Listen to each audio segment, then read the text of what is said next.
이제부터 고구려, 신라, 그리고 조선을 설명하겠습니다.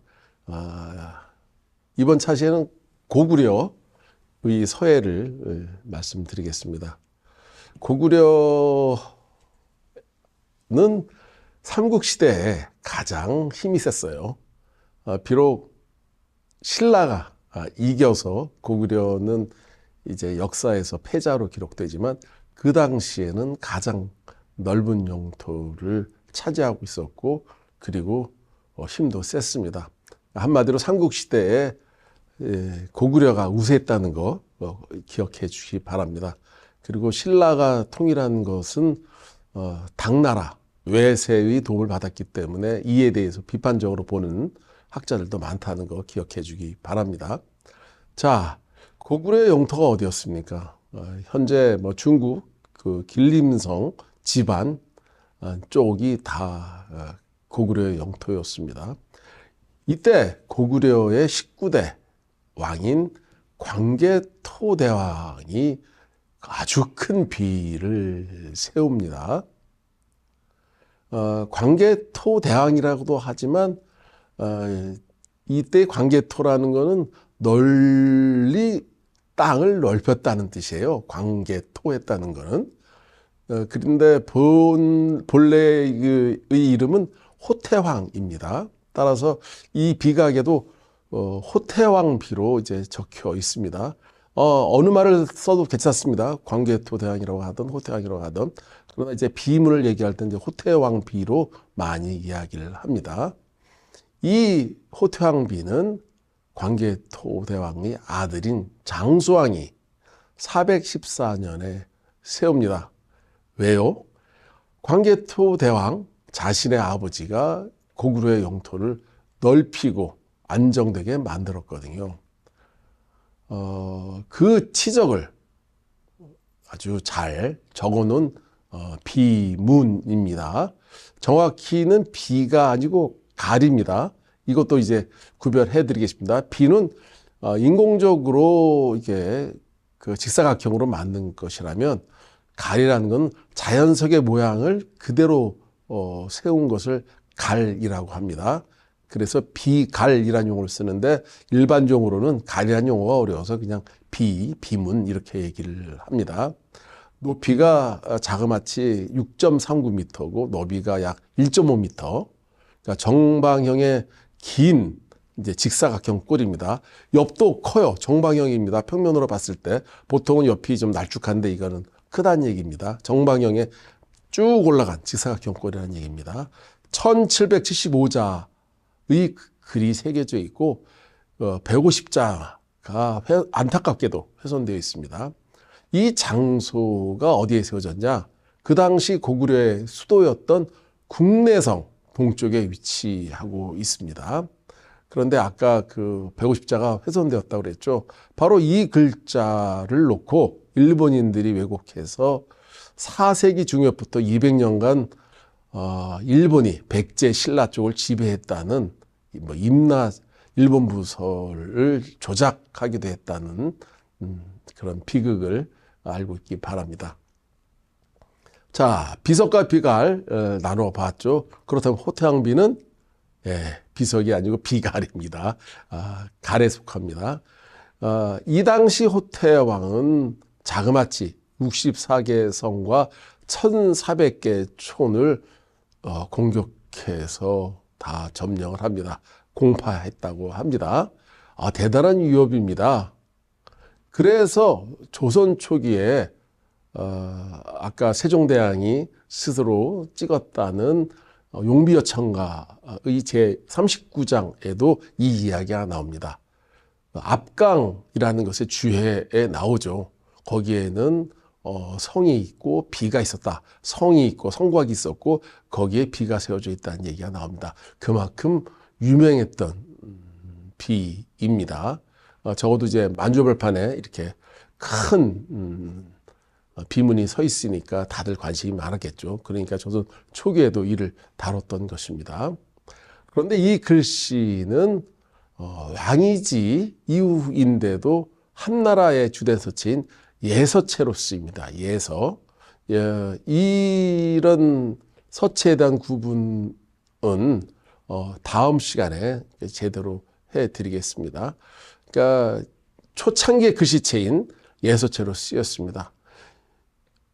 이는 뭐냐? 하나의 그 어떤 글씨를 잘 쓰는 인물이 중요한 게 아니라 아주 국가의 권위를 살리기 위해서 그 당시에 한나라 때 많이 쓰던 예서체로 글씨를 새겼다는 것입니다. 이는 뭐냐? 아름다운 글씨보다는 힘있고 권위 있는 글씨를 애용했음을 보여줍니다. 서양에서 알렉산드로스와 같은 지위를 갖고 있는 임금이 광개토 대왕, 곧 호태왕입니다. 그리스에는 젊은 알렉산드로스가 있었죠. 그리고 알렉산드로스는 동방 원정을 통해서 대그리스를 건설했습니다.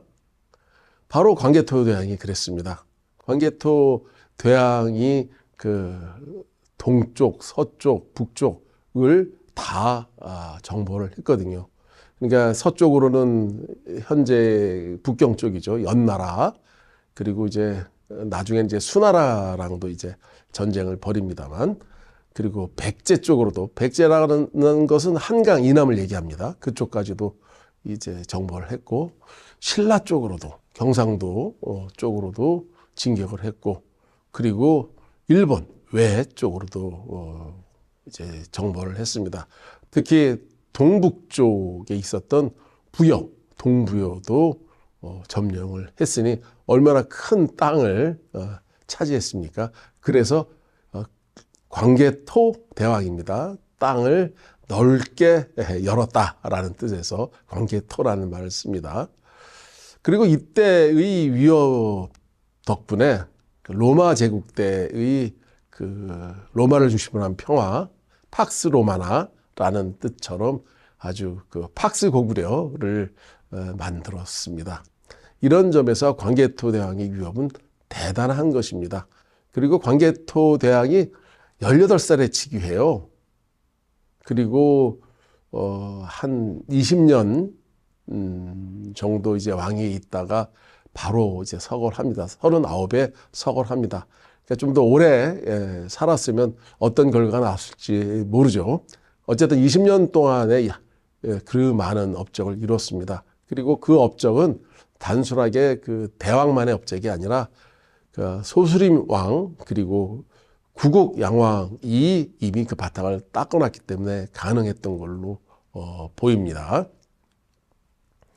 자, 그리하여 이 호태왕의 위협을 칭찬하는 호태왕 비의 글씨체를 놓고 많은 사람들이 이제 달려들었습니다. 특히 그 다음 시간에 다룰 현대의 서예가인 김응현 선생도 이 글씨를 모방해서 자기의 글씨체를 개발하기도 했습니다. 그러면서도 이 글씨체는 이제 자기가 썼지만 자기의 이름을 따는 게 아니라 호태왕 비의 글씨다라고 해서 호태왕 비체라고 이름을 넣기도 했습니다. 흔히들 생각할 때 글씨를 자기가 쓴다고 해서 자기 글씨라고 하는 사람이 많지 않습니다. 오히려 과거에 참 좋은 글씨를 연습하고 그리고 조금씩 변형해 가면서 자기 글씨를 이루는 것입니다.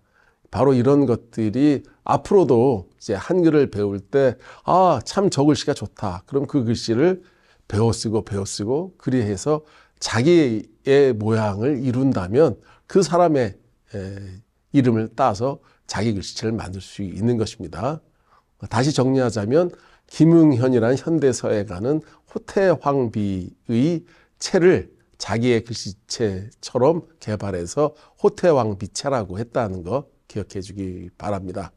이 당시 고구려의 위상은 대단했기 때문에 백제도 그렇고 신라도 그렇고 고구려에 조공을 하지 않을 수 없었습니다. 그만큼 고구려를 중심으로 한 백제와 신라의 삼국 시대였던 것이죠. 하다못해 이 글씨 왜곡된 글씨의 원인은 정인보와 같은 학자에 따르면 백제가 일본과 외와 연합해서 신라를 공격하니까 고구려가 가만히 보고 둘 수가 없었던 겁니다. 신라에서도 이제 도와달라고 하니까 고구려가 오히려 신라를 도와서 백제를 쳤다는 구절이었다는 것입니다. 원학기적이 그 왜라는 글씨가 나온 것은 그래서 나왔다는 것이죠. 그러니까 백제가 일본과 동맹을 맺고 신라를 치자 신라가 고구려에 도와달라고 하자 고구려가 백제를 공격했다라는 내용이었다는 것입니다. 한나라 때 글씨는 예서체였는데 그 예서체의 앞선 그 전서가 좀 섞여 있는 약간 고체가 섞인 예서체로 아주 웅장하고 아주 강인한 힘이 보이는 글씨였다는 거 기억해 주시기 바랍니다. 자, 여기서 이제 삼국시대의 서예를 다루면서 시대와 작품에 대해서 잠시 얘기를 하겠습니다. 서양의 헤겔은 다음과 같이 얘기를 했습니다. 예술은 시대의 정신이 드러난 것이라고.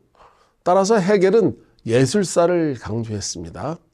이때 예술사를 강조하는 것은 예술을 보면 곧 그 시대의 정신을 알 수 있다는 것이기 때문입니다.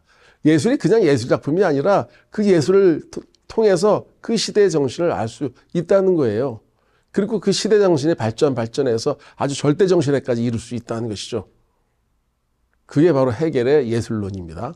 그런 점에서 본다면 호태왕비도 고구려의 정신이 그대로 드러난 것입니다. 그 규모 면에서도 그렇고 그 글씨체도 그렇고 그 여러 가지 내용도 그렇고 바로 그 시대를 그대로 드러나고 있는 것입니다. 호태왕비의 특징이 어떨까요? 아주 웅원합니다. 이때 웅원하다는 것은 아주 웅장하고 그리고 아주 천지를 다 섞어 놓을 만한 그렇게 그런 느낌을 준다는 것이죠. 그러면서도 아주 담백해요. 꾸밈이 없다는 얘기죠. 그만큼 자신이 있으니까 자기를 꾸밀 이유가 없다는 거예요. 그리고 글씨가 그렇게 단순하면서도 아주 강직합니다. 아주 정직하다는 얘기죠. 그런 점에서 이 호태왕비는 작품 면에서도 매우 가치가 있습니다. 비갈이 매우 크고 그리고 이 비문의 글씨체도 여러모로 연구해 볼 만합니다. 한자로 쓰였고 그리고 예서로 쓰였지만 그것은 결국 고구려의 정신을 담고 있는 것이기 때문에 한국인이 아주 즐겨 쓰는 글씨가 바로 이 광개토왕 비문, 호태왕 비문이라는 거 알고 있기 바랍니다. 이렇게 비문은 역사성을 갖습니다. 더 나아가서 비문은 그 자리에서 그것의 장소성을 갖습니다. 비문이 거기에 있어야지 의미가 있는 거예요.